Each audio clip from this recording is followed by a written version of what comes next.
திருச்சி மாவட்டம் லால்குடி அருகே உள்ள மங்கமால்புரம் ஊராட்சியில் இறுதி ஊர்வல வாகனம், குளிர்சாதன பெட்டி உள்ளிட்டவைகளை இலவசமாக வழங்கி இலவச இறுதி சடங்கு சேவை தொடங்கப்பட்டது. திருச்சி மாவட்டம் லால்குடி அருகே உள்ள மங்கமால்புரம் ஊராட்சியில் 5000க்கும் மேற்பட்டோர் வசித்து வருகின்றனர். இந்த பகுதியில் வசிக்கும் பொதுமக்களின் குடும்ப நபர்கள் யாரேனும் இயற்கை ஏதும் பட்சத்தில் அந்த குடும்பத்தினர் பயன்பெறும் வகையில் இலவச சேவை தொடக்க விழா நடைபெற்றது.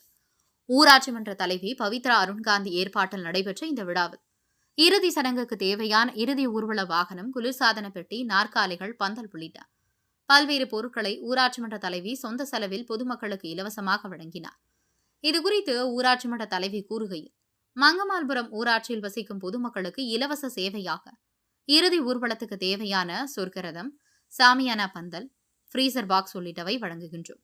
ஏனென்றால் இறப்பு என்பது இயற்கையாக திடீரென்று நடக்கின்ற ஒன்றாக இருக்கிறது. தனது குடும்பத்தில் யாரேனும் இறந்துவிட்டால் அந்த குடும்பத்தை சார்ந்த ஒவ்வொருவருக்கும் துக்கம் தலைக்கு மேல் இருக்கும். மேலும் அந்த துக்க வீட்டில் பணம் தேவை அதிகமாக இருக்கும். கடனை வாங்கியாவது இறுதி சடங்கு சிறப்பாக நடத்தி முடிக்க வேண்டும் என்று அவர்கள் நினைப்பது உண்டு. அதனால் அந்த குடும்பத்தில் ஒருவராக இருந்து இதனை செயல்படுத்த வேண்டும் என நினைத்து இந்த சேவையை தொடங்கியுள்ளோம் என்றனர். இந்த சேவை என்பது எனது பதவிக்காலம் இருக்கும் வரை மட்டுமல்லாமல் எனது இறுதி காலம் வரை இந்த சேவை தொடரும் என்றார். ஒவ்வொரு துக்க வீட்டுக்கு செல்லும் போதெல்லாம் அங்கிருக்கும் சூழ்நிலை பார்த்து எங்களுக்கு தோன்றியதா இந்த சேவையை தொடங்கி இருக்கிறேன். நான் இருக்கும் வரை இந்த சேவையை செயல்படுத்துவேன். எனக்கு பிறகு எனது குடும்பத்தினர் அல்லது தன்னார்வலர்கள் இந்த சேவையை தொடர்ந்து நடத்தவும் நடவடிக்கை எடுப்பேன் என கூறினார். அனைவருக்கும் வணக்கம். நான் அன்பில் மங்கம்மாள்புரம் ஊராட்சி மன்ற தலைவர். இங்கே பார்த்தீங்கன்னா இறுதிச் சடங்கிற்கு தேவையான சாமினா பந்தல், சேர், அப்புறம் கூலிங் பாக்ஸ், சொர்க்கரதம் அப்படின்னு சொல்லக்கூடிய இறந்தவர்களை ஏற்றி செல்ல வாகனம், இதெல்லாம் நாங்கள் எங்கள் மக்களுக்காக வழங்குகிறோம். ஏன் அப்படின்னு இங்கே பலரது கேள்வியாக இருக்கும். ஏன்னா இறப்பு அப்படிங்கிறது இயற்கையாக நடக்கிற ஒன்று, திடீர்னு நடக்கக்கூடிய ஒன்று. அப்போது அந்த நேரத்தில் நம்ம தாத்தா இறந்துட்டாங்க, பாட்டி இறந்துட்டாங்களே அப்படின்னு நமக்கு துக்கம் தலைக்கு மேலே இருக்கும். அந்த சமயத்தில் அடுத்து என்னன்னு பார்த்தீங்கன்னா பணத்தேவை நமக்கு முக்கியமானதாக இருக்கும். கடனை வாங்கியாவது நம்ம இறுதிச் சடங்கை சிறப்பாக நடத்தணும் அப்படின்னு சொல்லி நம்ம எல்லாம் எதிர்பார்ப்போம். எங்கள் மக்கள் குறிப்பாக அப்படி எதிர்பார்ப்பாங்க. அதனால அவங்களில் ஒருத்தியாக, அவங்க குடும்பத்தில் ஒருத்தியாக இருந்து இதை நான் செயல்படுத்தணும்னு நினைக்கிறேன். இது இந்த சேவை என்னோட பதவி காலம் இருக்கிற வரை மட்டும் இல்லை, என்னோட இறுதி காலம் வரையும் நான் வழி நடத்தி செல்வேன் அப்படின்னு சொல்லி நான் நினச்சிட்ருக்கேன்.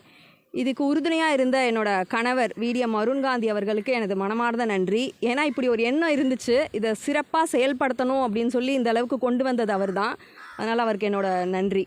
அப்புறம் என்னோடய துணைத் தலைவர், அவங்களும் எனக்கு பக்கபலமாக இருந்து எனக்கு என்னென்ன ஐடியா கொடுத்தாலும் அதை சிறப்பாக செய்யலாம் அப்படின்னு சொல்லி பண்ணுவாங்க. இது எல்லாமே ஒன்றா சேர்ந்து மொத்தமாக இருந்து ஒரு எல்லாரோட குழு மெம்பர் மாதிரி ஒன்றா சேர்ந்து செய்கிறனால தான் இது இந்த அளவுக்கு ரீச் ஆகுது. அதனால் தேங்க்யூ. மக்களோட கோரிக்கையாக இருந்துச்சா இல்லை உங்களோட திட்டமாக? மக்களோட கோரிக்கையாக இது இல்லை. எங்களுக்காக நாங்கள் ஒவ்வொரு பெரிய காரியத்துக்கு போகும்போதும் அங்கே இருக்கிற சூழ்நிலையை பார்த்து எங்களுக்காக இதை தோணுச்சு. அதனால் நாங்கள் இதை செயல்படுத்தணும்னு நினச்சோம். நீங்கள் இருக்கிற வரைக்கும், நீங்கள் இருக்கிற இறுதிக்காலம் வரைக்கும் சொல்லிடுறீங்க, எந்த மாதிரி அதை மீன் பண்ணி சொல்லிடுறீங்க? அதாவது பதவி காலம் வரைக்கும் தான் நான் ஊராட்சி மன்ற தலைவராக இருக்கேன். பதவி காலம் வரைக்கும் தான் நினச்சிப்பாங்க மக்கள். இது நான் இருக்கிற வரைக்கும் இதை வழிநடத்தி செய்யணுன்றது என்னோட விருப்பம். அதுக்கப்புறம் என்னோட தான் என்னோட அப்படியே ஃபாலோ பண்ணிட்டு வர வேண்டியதுதான். நான் இருக்க வரைக்கும் இதை நடத்தணும். அதுக்கப்புறம் என்னோட பசங்க வாலண்டியர்ஸா என் குடும்பமாக செய்யணும்னு இல்லை, யாரெல்லாம் விருப்பமோ நாங்கள் மிங்கிள் பண்ணி இதை செய்வோம்னு சொல்லி சொல்கிறோம்.